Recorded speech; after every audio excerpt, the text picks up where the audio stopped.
안녕하십니까.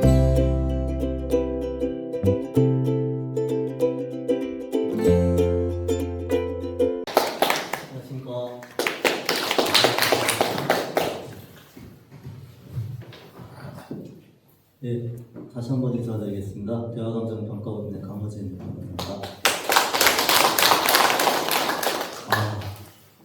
완전히 봄날입니다. 개나리도 폈고요.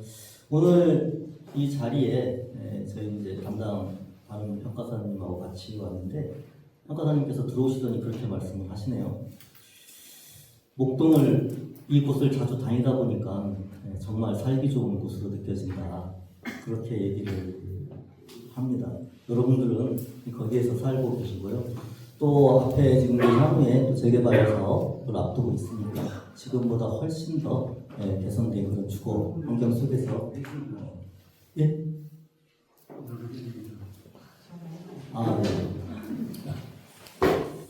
오늘 말씀드릴 내용은 잠시만요.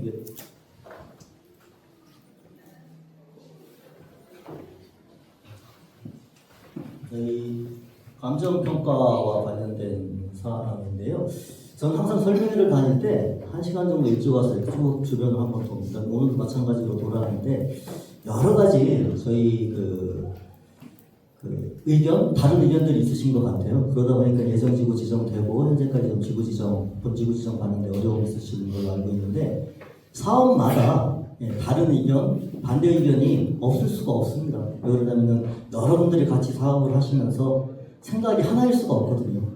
반대 의견이 있을 수밖에 없고 그런데 그 반대 의견이 잘못된 어떤 그런 오해라던가 그죠? 잘못된 정보에 의해서 이루어진 거라고 하면 그 의견이 사업을 지연시키고 또 사업을 어렵게 만들고 사업성을 어렵게 만들고 하다 보면 그 모든 것이 다 여러분들한테 돌아가는 거거든요. 피해가. 그래서 제가 오늘 이 자리에 쓴 거는 동의를 해주십시오라고 설득을 시키기 위해서 쓴 게 아니라 그런 오해 소지가 있는 부분을 조금이라도 해소시켜 드리려고 썼다라고 생각을 하시면 될 것 같습니다.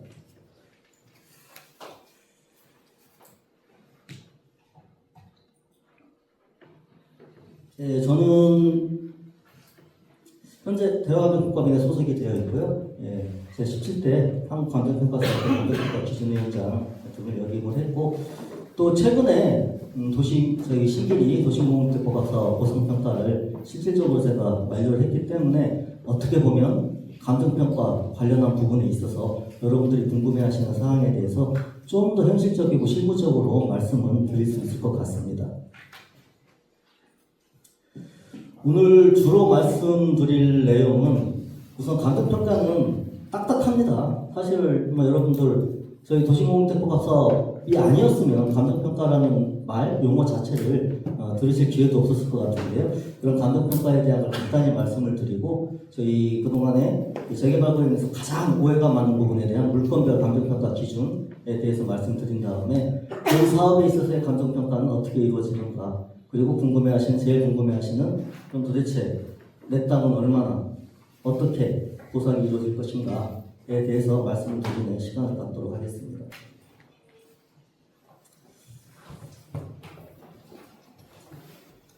감정평가라는 것은 간단합니다. 어떻게 보면 부동산은 우리 집은 가격표가 없어요. 그죠?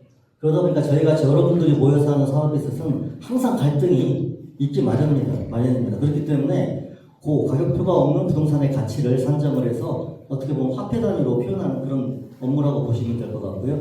그 업무를 저희 같은 감정평가사가 하는데 그렇다고 해가지고 감정평가사 한다고 해가지고 저희 마음대로 할 수 있는 건 결코 아니고요. 법에서 정해진 기준에 의해서 하도록 되어 있습니다. 그런데 공교롭게도 관련 법령에는 굉장히 기본적인 거나 원칙적인 것만 규정을 하고 있고 저희 실질적으로 가격을 산정하는 데 있어서 적용되는 구체적인 대밸류인 산정을 어떻게 하고 이런 거에 대해서는 규정을 하고 있지 않아요. 그러다 보니까 저희가 같은 사업에서 어떻게 보면 감정평가사의 업무 능력에 따라서 그 결과가 조금 크게 좌지우지되는 그런 어떤 영향이 있을 수 있고요. 그렇기 때문에 더욱 더 저희 수용 보상과 같은 저희 사업에서는 저희 여러분들께서 감정평가법인을 추천을 해서 여러분들의 어떤 그런 위치에서 여러분들의 주장을 할 수 있게끔 그런 토지 등 소유자 감정평가법인 추천 제도를 마련하고 있어요. 그렇기 때문에 뭐 앞에서도 그 말씀드린 내용이 있는데 뭐 LH가 수용하고 보상한다고 해가지고 낮은 가격으로 내 재산을 뺏어간다 그런 걱정은 사실상 현실적으로 하지 않으셔도 된다라고 미리 말씀을 드리도록 하겠습니다. 저희 내부에 여러 가지 의견이 있으신 것 같아요. 근데 그 내용 중에는 일부 조금 뭐 맞는 의견도 있으신데 대부분이 좀 잘못된 정보, 오해에서 비롯된 거라고 저는 생각을 하고요. 그 내용 중에 대부분이 요 안에 다 있습니다. 그래서 뒤에서도 구체적으로 말씀을 드리겠지만 요 부분에 대해서 제가 좀 더 상세하게 설명을 드리고 넘어가도록 하겠습니다. 감정평가를 하려면 기본적으로 세 개가 딱 결정이 돼야 돼요. 그게 뭐냐면 왜 하느냐, 평가 목적이 정해져야 되고요. 평가 목적이 뭐냐에 따라서 적용 법률이 다 달라집니다. 저희 같은 경우에는 당연히 보상이죠. 보상이기 때문에 토지보상법을 적용을 받는 거고요. 그죠? 평가 목적에 따라서 또 뭐가 결정이 되냐면 평가 대상. 도대체 우리가 보상받아야 될 게 뭐야? 라는 평가 대상이 결정이 됩니다. 여러분들 잘 아시는 민간 재개발 있잖아요. 일반 재개발 사업에서는 적법한 건축물에 대해서만 보상을 해줘요. 건축물 대장상에 등재되어 있는 것에 대해서만 보상을 해주는데 저희 토지보상법에서는 적법하건 위법하건 눈에 보이는 것, 현실적으로 눈에 띄는 거는 다 보상을 해줍니다. 이게 무슨 얘기냐면 저희 단독주택 같은 경우에 한 20년, 30년 사시면서 지어진 그대로 사실 수는 없잖아요. 그죠? 우리가 일반적으로 그냥 다 달아내고 사시잖아요. 2층으로 옥상으로 올라가는 계단도 달아내고 보일러실, 하다못해 밖에 간이 화장실, 수도대, 그리고 또 옥상에 옥탑방도 만들고 또 심지어는 뭐 마당 안에 나무도 심을 수 있고요. 그죠? 그리고 또 저희 빌라, 다세대도 마찬가지입니다. 그 발코니 있잖아요.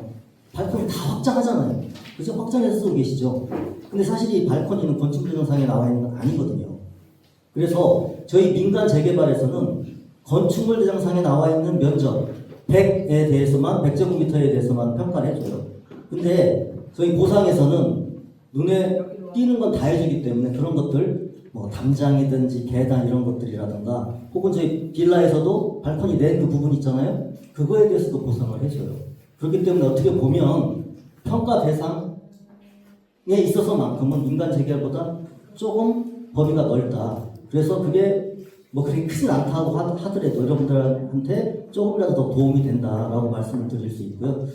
그리고 또 가장 중요한 게 가격 시점입니다. 언제를 기준으로 해서 감정평가를 하느냐. 이게 최근에 또 논란이 되고 있는 걸로 저는 알고 있는데 이거에 대해서도 오해가 좀 있으신 것 같아요. 당연히 가격 시점이 왜 중요하냐면 저희 부동산은 가격이 항상 바뀌죠. 오늘 다르고 내일 다릅니다. 오늘 다르고 내일 다른데 1년 후에는 얼마나 다르겠어요. 그죠? 그렇기 때문에 저희 대한민국은 물론 그래서는 안 되겠지만 부동산 그 있잖아요. 왜냐면 부동산 가격은 지금까지 전례적으로 계속 올라왔어요. 그렇기 때문에 오늘 평가하는 것보다는 당연히 1년 후, 2년 후에 평가하는 게 훨씬 더 여러분들한테 유리하겠죠. 그건 당연한 겁니다. 그거 관련해서 최근에 논란이 있었던 걸로 알고 있는데 저희 토지보상법에서는 명확히 정하고 있습니다. 저희 보상에 있어서의 가격 시점, 기준 시점은 언제? 여러분들하고 협의할 때요. 협의 성립 당시를 기준으로 하고 있습니다. 현재, 지금도 아니고요. 그리고 저희 도시정비법에서 정하고 있는 사업시행계획이나 고시일도 아닙니다. 먼 미래예요.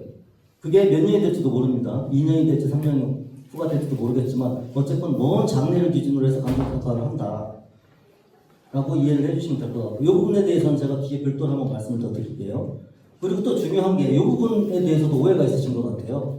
보상이다 보니까 개발이익 배제되는 거 아니냐. 개발이익 배제라는 거 뭡니까? 가격이 오른 거를 보상하지 않겠다라는 의미로 받아들이시나요? 이거에 대해서도 오해가 있는 것 같아요. 이 개발이익 배제라는 의미는 정확한 의미로 당해사업으로 인한 가격 변동은 고려하지 말아라는 얘기예요. 당해사업으로 인한 가격 변동. 당해사업으로 인한 가격 변동은 당해사업으로 인해서 가격이 오를 수도 있지만 당해사업으로 인해서 가격이 더 떨어질 수도 있어요. 어떤 경우에? 저희 사업 같은 경우에 일단 전매 약간 규제가 있죠. 그리고 구역으로 지정되면 그 안에서 개발 행위가 규제되죠. 그러다 보니까는 다른 옆에 있는 다른 구역은 다 개발이 되면서 가격이 오르고 있는데 저희 구역은 지구 지정으로 인해서 개발 가능하다 보니까 거래도 없고 가격이 떨어져요. 떨어지지는 않죠. 인근 다른 지역에 비해서 가격 상승되는 게 좀 둔하겠죠. 그죠? 둔할 수도 있죠. 그죠? 이런 경우에는 오히려 여러분들한테 유리한 거예요. 왜요?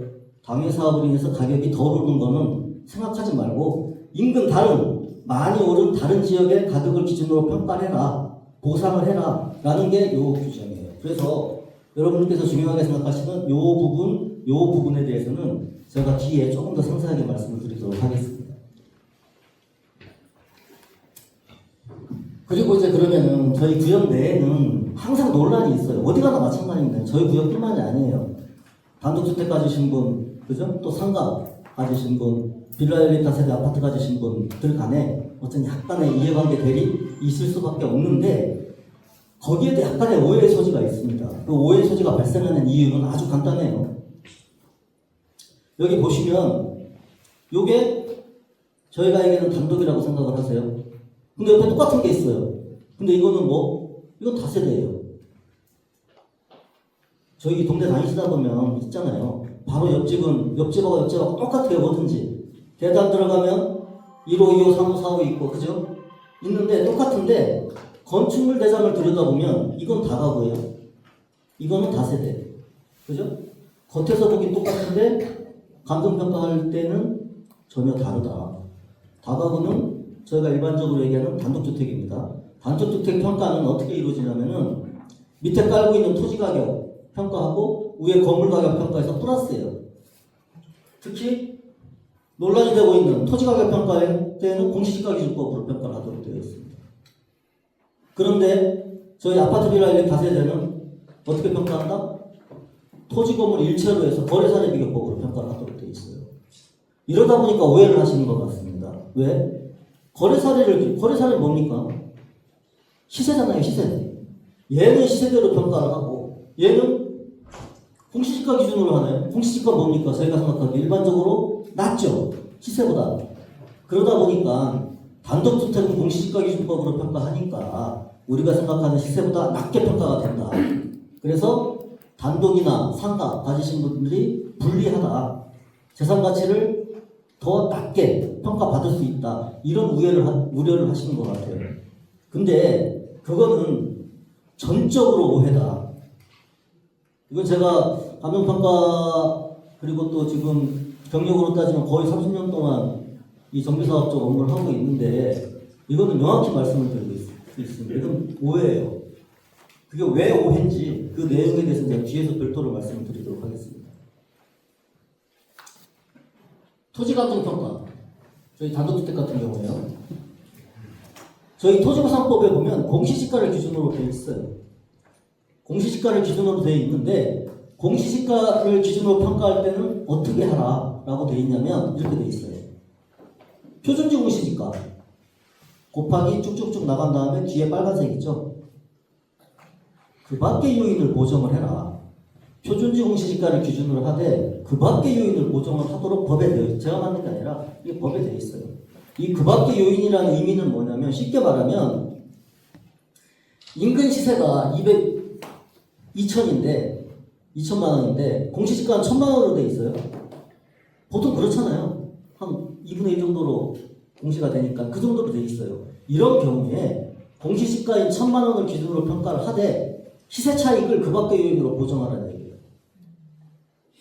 그러면 시세가 2천이고 공시지가가 1,000이면 얼마를 보정해야 돼요? 2. 그죠? 2를 보정을 해라. 그렇게 되면 공시지가가 1,000만 원이더라도 뒤에 그 밖의 요인 2를 보정하면 1,000 곱하기 2 하면 2,000이 되는 거죠. 결론적으로 뭘 기준으로 평가하는 거랑 똑같다? 시세를 기준으로 하는 건 똑같다는 겁니다. 그래서 뒤로 예를 보여드리면 이런 예예요. 공시지가 당연히 1,000만 원이에요. 시세보다 낮게 공시를 할 수밖에 없어요. 왜 그렇습니까? 공시지가를 기준으로 세금 내잖아요. 아니 공시지가를 시세로 하면 세금 많이 내려가면 좋아할 국민들이 어디 있어요? 당연히 공시지가는 낮게 할 수밖에 없어요. 이 공시지가가 낮다는 것은 정부도 알고 다 알아요. 우리도 알고 이걸 평가는 평가사도 알고. 그렇기 때문에 공시지가가 1,000만 원이고 인근 시세가 2천만 원이라고 하면 우리가 공시지가 기준법으로 평가를 할 때 공시지가 1,000만 원 해서 1,000만 원으로 평가하라는 게 아니라는 얘기예요. 뒤에 뭐가 들어간다? 급학교인. 급학교인은 어떻게 산정되느냐? 시세가 2천 나누기 공시지가 1,000에서 2.0을 곱하면 결론적으로 2천만 원. 시세도 평가하는 거랑 똑같다 라고 보시면 될 것 같아요. 그래서 절대 공시지가 기준법으로 평가하는 단독 상가들에도 뭐 시세 이하, 시세보다 낮게 평가된다? 그런 생각은 안 하셔도 된다 라는 걸 말씀드리고요. 그래서 그 밖의 요인만 보정만 잘하면 그 밖의 요인 보정이 시세 보정하라는 얘기잖아요. 그죠? 이것만 잘하면 충분히 시세 이상으로 평가가 가능하다.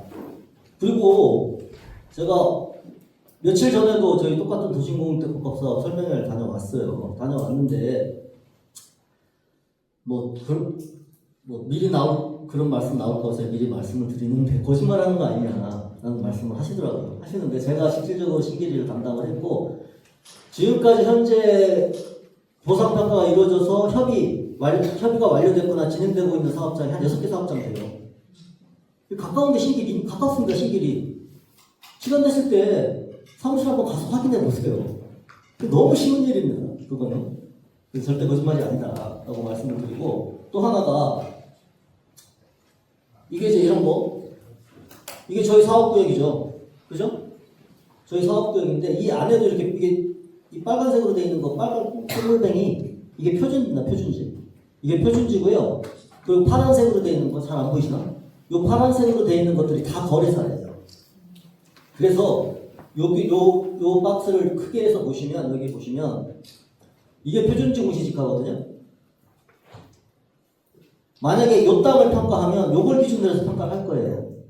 근데 요 바로 앞에 거래 사례가 있습니다. 그죠? 이 거래 사례를 기준으로 해서 얘를 그 밖의 요인으로 보정을 하기 때문에 결론적으로 얘는 이 거래 사례를 기준으로 평가하는 거랑 똑같다라고 보시면 돼요. 근데 우리 단독주택 거래 사례는 빌라, 엘리타 세대, 아파트처럼 거래 사례가 되게 많지 않아요. 그러다 보니까 사실은 요 거래 사례 자체가 특별한 사정이 개입되어 있을 수도 있어요. 어떤 특별한 사정? 요즘 하도 증여도 많고 하니까 가족끼리 거래된다거나 가족끼리 거래될 때는 비싸게 사고 팝니까? 낮게 사고 팝니까? 보통 낮게 사고 팔잖아요. 그죠? 그래서 우리가 평가할 때는 항상 이게 뭘 판단하게끔 되어 있냐면 얘가 혹시 이상한 거래 사례가 아니냐 이걸 판단하도록 돼 있어요. 그래서 보니까 얘가 거래 사례가 맞긴 맞는데 이상하게 낮게 거래가 돼 있네. 그럼 얘는 거래 사례로 우리가 쓸 수가 없습니다. 그래서 적정한 거래 사례, 거래 사례가 많잖아요.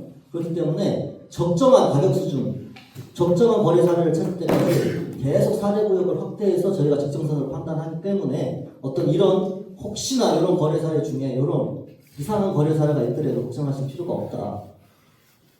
그리고 요거는 평가사 1인이 결정하는 게 아니거든요.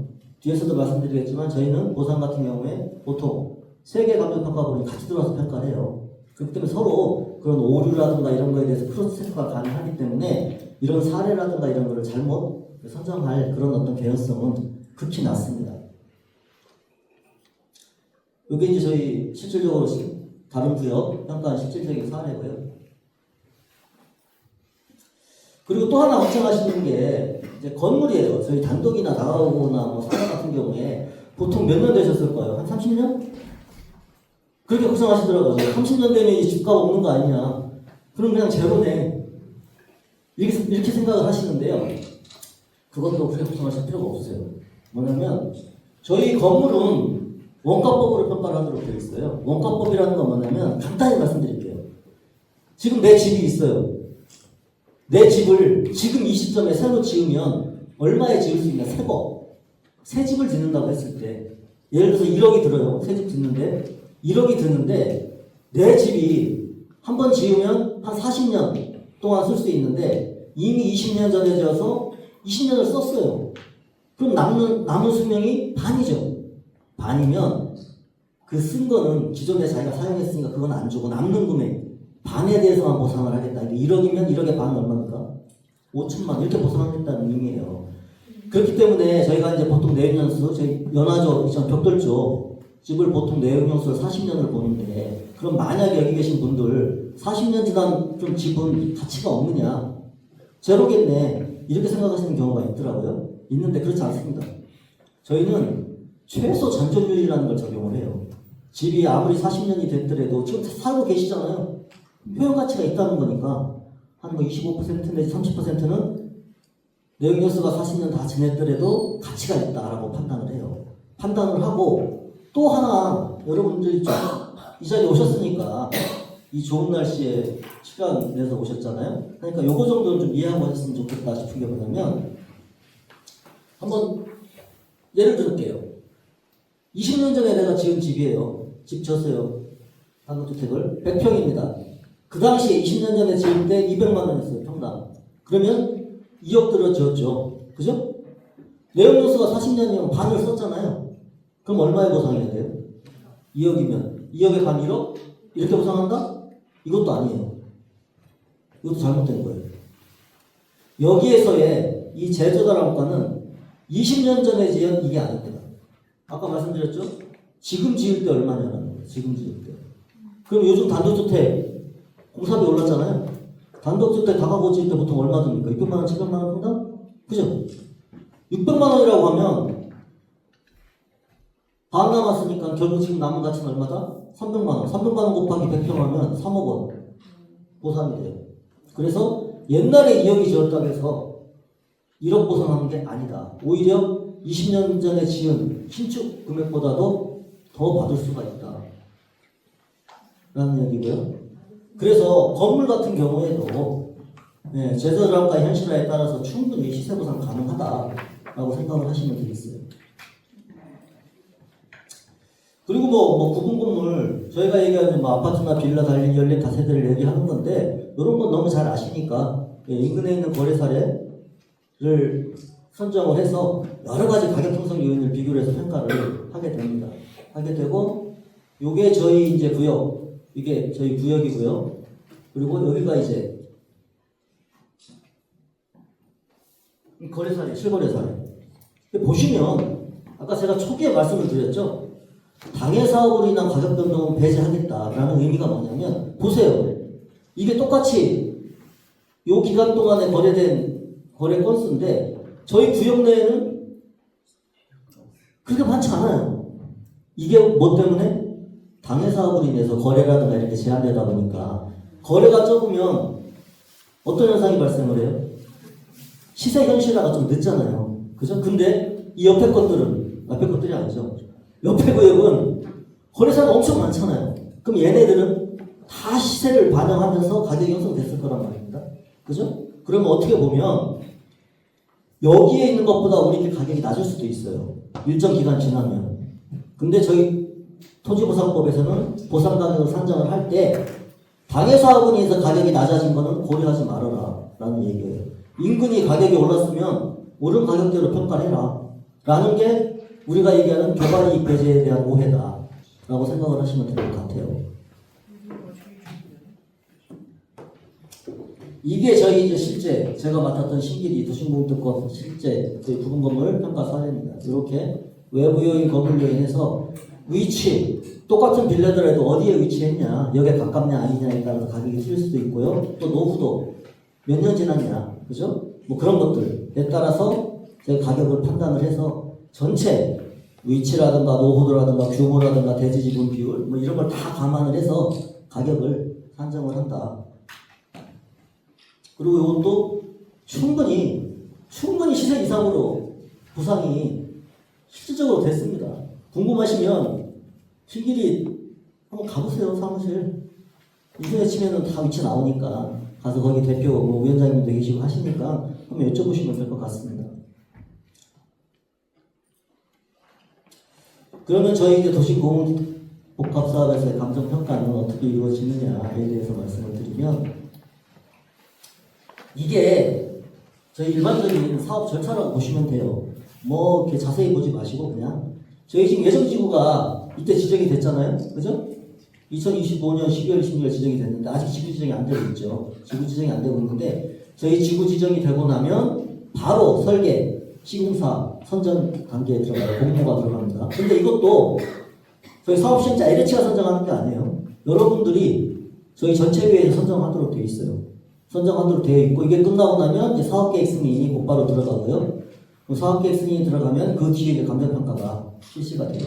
감정평가가 실시가 되면 이 이후에 감정평가 금액을 기준으로 해서 보상협의, 아파트를 받을 것인가 말 것인가 보상협의를 하고 그 이후에 이제 분양계약 체결이 되는 거예요. 체결이 되는데 여기에서 이제 한 가지 조금 이제 제가 여러분들께 말씀을 드릴 거는 이 감정평가 결과가 나오면 보상협의가 이루어지는데 이 보상협의 내가 만약에 10억이 나왔다. 10억 오케이. 나 아파트 받을 거야. 라고 오케이 하면 현물을 아파트를 받을 수 있는 거고요. 나 이거 가격이 아닌 것 같은데 10억이 아니야. 난 더 높게 받고 싶어. 난 협의 못 하겠어. 라고 하면은 그 순간 뭐가 된다? 현물, 아파트를 못 받고 현금 보상 대상자가 돼요. 그래서 저희 유일하게 도심보험특법학사에서 중요한 감정평가가 중요하게 다가오는 게 뭐냐면 이런 부분 때문에 만약에 가격이 낮게 평가가 되면은 어떻게 보면은 아파트를 받기 위해서 가격이 마음에 안 듦에도 불구하고 협의에 응해야 되니 그래서 저희 도심보험특법학사업에서는 그만큼 감정평가가 중요하게 작용을 하는 거고요. 그것 때문에 여러분들이 혹시라도 보상 가격이 낮게 나오지 않을까 시세보다 그죠? 그것 때문에 걱정하시는 거잖아요. 그래서 저희 도심공대복합사업에서는 그만큼 보상가 현실화가 굉장히 중요하다.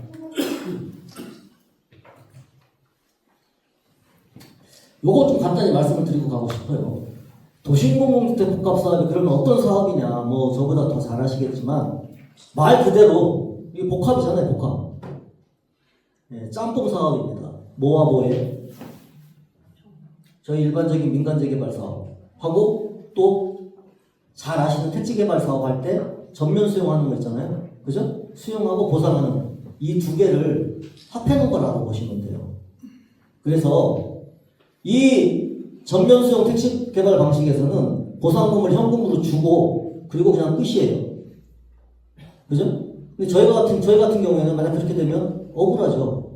그래서 특별하게 복합적인 형식을 취하고 있는 게 그러니까 수용 보상 방식을 취하지만 아파트로 분양을 하겠다라는 게 이 도심공유택복합사업이라고 생각하십니다. 근데 저희 수용 보상으로 하는 LH가 수용 보상으로 하는 사업이라 해서 이게 무조건 뭐 나쁜 사업이냐? 저는 그건 아니라고 봅니다. 왜 그러냐면 여러 가지 장점이 있어요. 일단 공공에 대한 신뢰는 분명히 있습니다. 이것까지 만약에 부정을 하면 전 이건 아니라고 보고요. 그리고 정말 엄청난 인센티브를 줘요.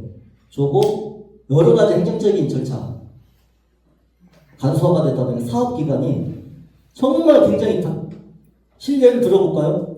지금 방학역이라든가 이쪽 이미 선도지구 벌써 뭐 들어갔어요? 2주 들어갔어요. 2주 들어갔습니다. 본지구 지정되고, 본지구 지정이라는 게 구역 지정이에요. 일반 민간 재개발로 따지면 본지구 지정되고 2주까지 몇 년 걸린 줄 아세요? 4년도 채 안 걸렸어요. 그리고 신길이 본지구 지정되고 6월, 7월이면 보상협의 끝내고 2주 시작하거든요. 거기 4년 6개월 걸렸어요.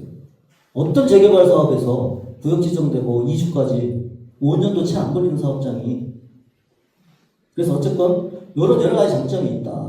물론 여러분들은 뭐 때문에 수용하고 보상이라는 그 용어 때문에 굉장히 좀 불안해하실 수는 있어요. 불안해하실 수 있는데 이런 사실은 복합사업이다 보니까 각 사업 방식에서의 장점, 뭐 저희 민간재개발 사업이라 해서 장점만 있습니까? 단점이 있죠.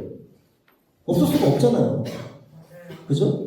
이 장점만 사실은 플러스 하게 되면 충분히 여러분들 이익 극대화할 수 있다라고 생각이 들고요.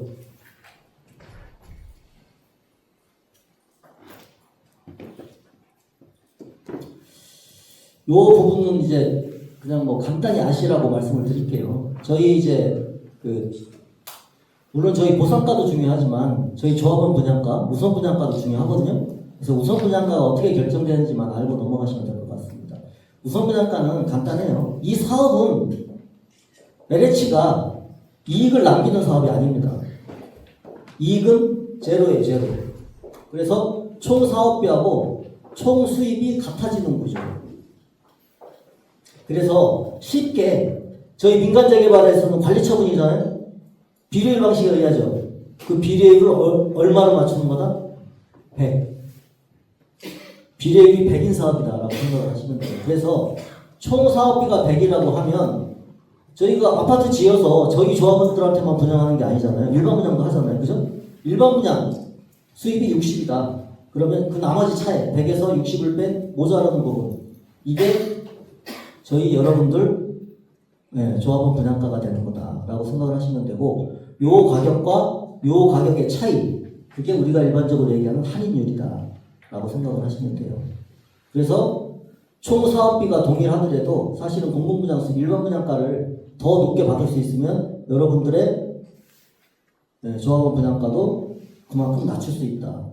조합원 분양가를 낮추면 분담금이 주는 거잖아요. 그죠? 이런 구조다라고 생각을 하시면 되겠습니다.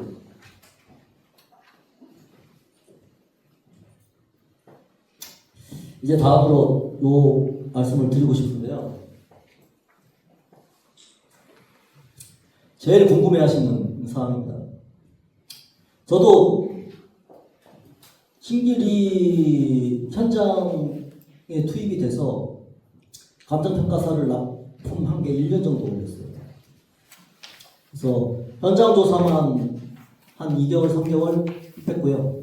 나머지 기간 동안 가격 작업하고, 그만큼 이게 뚝딱해서 나오는 게 아니에요. 가격이라는 게. 왜 그러냐면 여러분들의 재산 가치를 산정하는 거잖아요. 그만큼 중요해요. 저한테도 중요하지만 여러분들한테 더더욱 중요하거든요. 중요하고, 또 하나, 어떤 한 분의 가격만 산정한다고 하면 금방 할 수 있을 것도 같아요. 근데 그게 아니죠. 여러분들의 가격을 하는 거잖아요. 그렇기 때문에 어느 한 분의 가격만 높게 할 수도 없고, 높게 하되 이 여러분들, 몇백 분이 되신 이분들의 가격 균형을 다 맞춰야 되거든요. 그러다 보니까 시간이 오래 걸려요. 그래서 뭐 구차하게 들리실지 모르겠지만 가장 궁금해하시고 여기에 온 가장 근본적인 목적이 도대체 내 재산이 얼마에 평가되고 분담금이 얼마가 될 것이냐, 이게 궁금하시겠지만 현실적으로 이 자리에서 여러분들의 그런 궁금증을 명확하게 해소해드리기엔, 그러니까 얼마다라고 말씀을 드릴 수 없다는 건 어떻게 보면 저보다 더 잘 아실 거로 생각이 들고요. 그렇다고 그냥 이렇게 어설프게 넘어갈 수는 없고,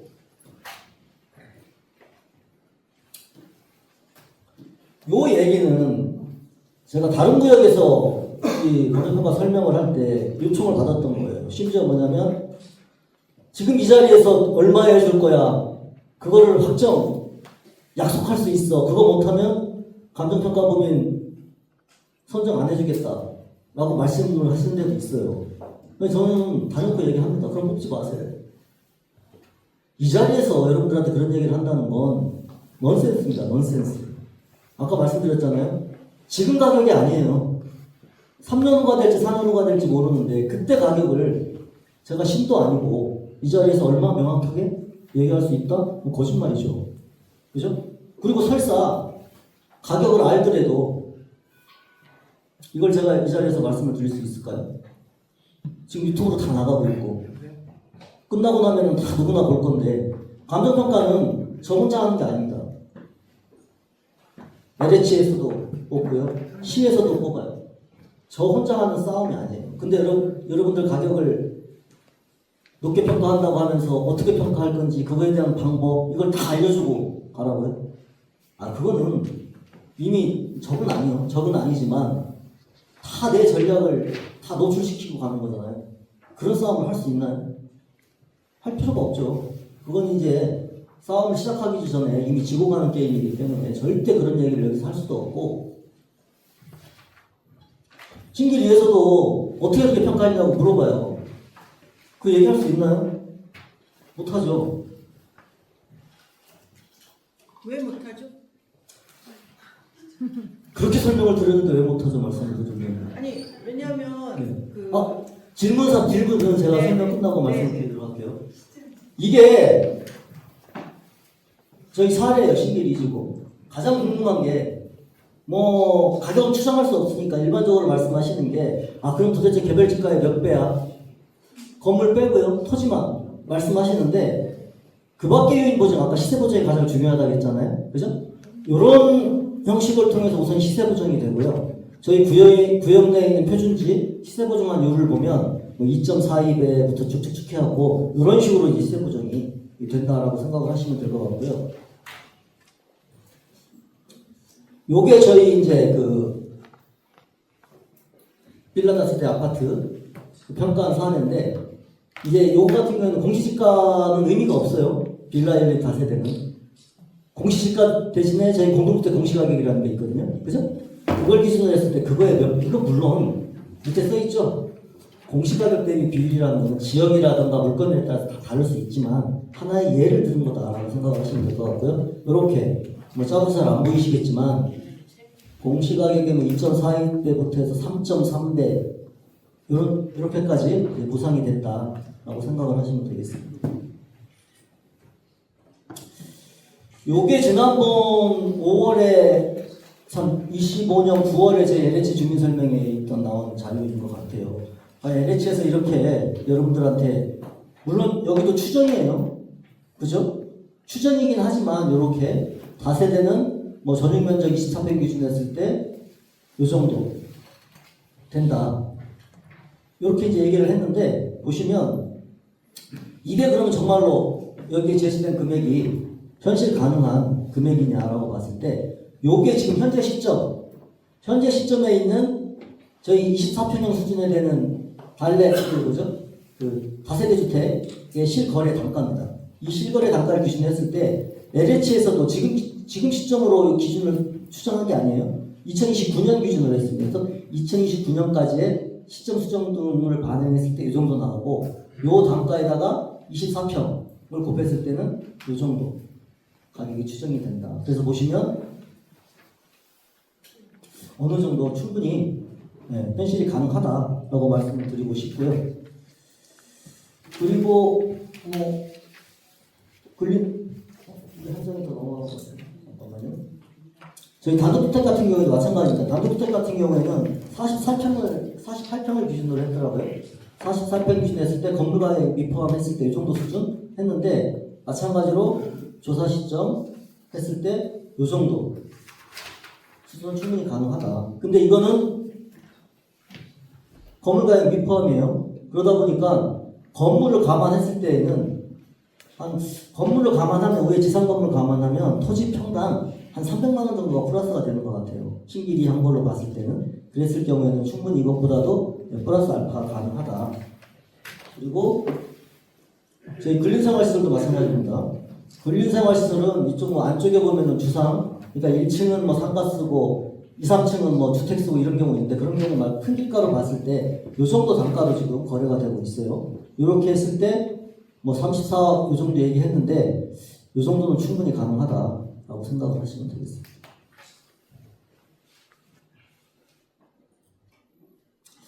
그리고 이제 가장 오해하시는 분 중에 하나가 보상감정평가는 무조건 시세보다 낮냐, LH가 하니까 계속 낮게 유도하려고 할 거 아니냐라고 생각을 하시는 분이 많으신 것 같아요.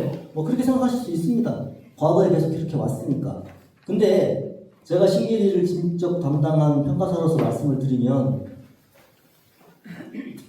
결론적으로 그렇지 않습니다. 왜 그러냐면 말씀드릴게요.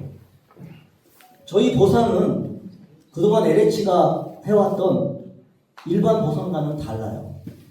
저희 뭐 신도시 건축하면서 논밭 그죠? 그 보상해서 수용해서 거기다 아파트 짓고 택지 개발하고 이런 사업에서는 그 보상 금액을 LH가 자기네 비용으로 어떻게 줘야 돼요?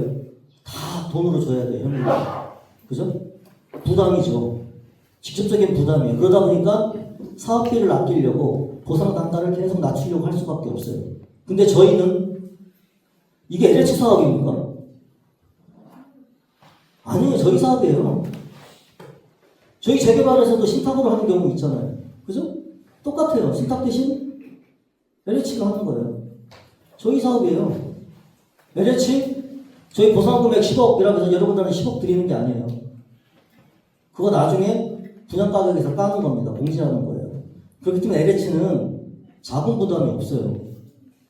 자금 부담이 없고 또 하나 앞에서도 말씀드렸지만 이거는 총사업비 구조 내에서 움직여요. 총사업비는 뭐가 포함되냐면 여러분들의 보상비 또 사업비고요. 또 공사비도 사업비예요. 그죠? 이게 구성이 돼서 여러분들의 보상 가격을 결정하게끔 돼 있어요. 그죠? 그런 구조이기 때문에 이건 LH는 굳이 여러분들 단계평가에서 여러분들 민원 받으면서 보상 가격을 굳이 낮게 보상할 필요가 없습니다. 사업성 구조, 사업성 내라고 하면 충분히 보상 가격은 그만큼 높일 수 있다라고 생각을 하시면 될 것 같아요. 이상으로 저희 이제 그 복합사업 감정평가 대해서 말씀드렸고요. 요 질의 내용이 사전에 나온 질의 내용 같은데 이걸 어떻게 지금 설명? 먼저 오늘 질문사항이 많으실 텐데 질문사항 전에 저희가 사전에 질문을 좀 받은 것들이 있으니까요. 사전 질의응답 받은 거 먼저 우리 평가사 이사님께서 먼저 해주시고 그리고 나서 질문사항이 있으시면 몇 개 보도록 하겠습니다. 요 내용이 한간에 조금 이슈가 되고 있는 것 같아요. 감정평가 기준이 앞에서 잠깐 말씀드렸는데 언제를 기준으로 해서 감정평가 하느냐, 이런 감정평가 기준 시점에서 어느 사업, 우리가 얘기하는 지금 추진하고 있는 도시공공특허 사업하고 민간재개발 사업하고 도대체 어떤 게 더 유리한 거냐에 대한 논란이 있는 것 같아요. 그죠? 우선 민간재개발 사업부터 볼까요? 이게 일반적인 사업 절차라고 보시면 돼요. 사업 절차인데 민간재개발 사업에서의 종전자산 감정평가 기준 시점은 도시정비법 제74조에 명확히 나와 있습니다. 언제 기준으로? 사업 시행계획인가 고시가 있은 날을 기준으로 평가하도록 분명히 법에 되어 있어요. 근데 저희 도심공원택복합사업은 이게 저희 도심공원택복합사업의 일반적인 절차라고 보시면 될 것 같고요. 요거 사업 시행 저희 재개발에서의 요 사업 시행 계획인가 하고 사업 계획 승인 요게 이제 거의 유사한 어떤 단계라고 보면 저희 토지구상법 제67조에서는 협의 성립 당시로 하도록 되어 있어요. 그래서 실질적으로 우리 일반적인 재개발보다는 훨씬 뒤 사업계획 승인하고 보상협의 할 때까지 1년 반 정도 걸리는데요. 훨씬 뒤에 이루어진다. 만약에 아까 말씀드렸듯이 부동산 가격은 시간이 갈수록 계속 오르잖아요. 그죠?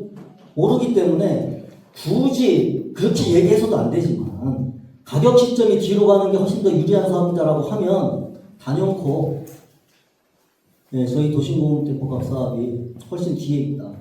종전자산 감정평가 시점은 보니까 제가 그 내용도 한번 봤는데 저희 도심공원택복합 사업은 감정평가 시점이 뭐 지구지정일이다.